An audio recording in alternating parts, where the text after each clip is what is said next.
কেউ যদি শট নেয় সে পুরো র নিচ্ছে, ঠিক সেই জায়গায় কেউ যদি জল মিশিয়ে নেয় কতটা পরিমাণ নেওয়া উচিত এবং তাতে কি হয় ব্যালেন্সটা হয়, এটা কতটা পরিমাণ? দেখো, প্রত্যেকটা ড্রিঙ্ক পান করার একটা নির্দিষ্ট প্রসেস আছে, কিন্তু তার বাইরেও অনেকে অনেক রকমভাবে পান করে। এটা যে ঠিক যে এরকম কোনো রুল নেই যে তোমাকে এইভাবেই পান করতে হবে, আবার এটাও ঠিক যে তুমি যদি এভাবে পান করো তাহলে একটু বেটার হয়। বেটার শারীরিক তো দিক দিয়ে। হ্যাঁ, সেক্ষেত্রে যদি হুইস্কি পান করো তাহলে সবসময় বলা হয় কি হুইস্কি কিন্তু র পান করা উচিত। দেখো, আমরা শর্টসের ক্ষেত্রে বলি যখন গাল্প করছে, যেটাকে বলে বিঞ্জ ড্রিঙ্কিং, হুইস্কির ক্ষেত্রে ব্যাপারটা আবার অন্য। মানে হচ্ছে আস্তে আস্তে অল্প অল্প করে পান করা, আধ ঘন্টা ধরে আরামসে পান করা। ওকে ওকে।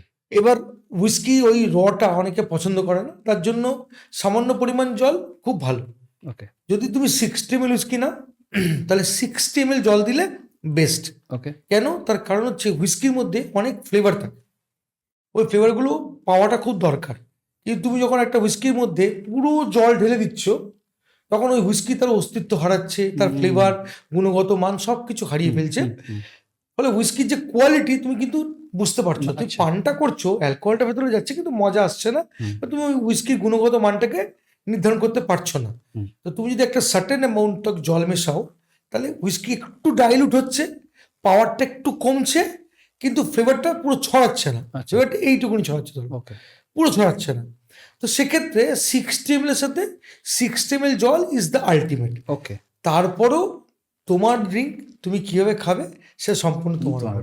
এখানে আমরা দখল আন্দাজি করতে আসবো না, বাট তুমি যদি সোশ্যাল ড্রিঙ্কিং করো তাহলে এইটা মেনে চললে ভালো, শারীরিক দিক দিয়ে ভালো, এবং যেটা বলা যে ধীরে ধীরে খেলে আস্তে লং টার্ম খাও।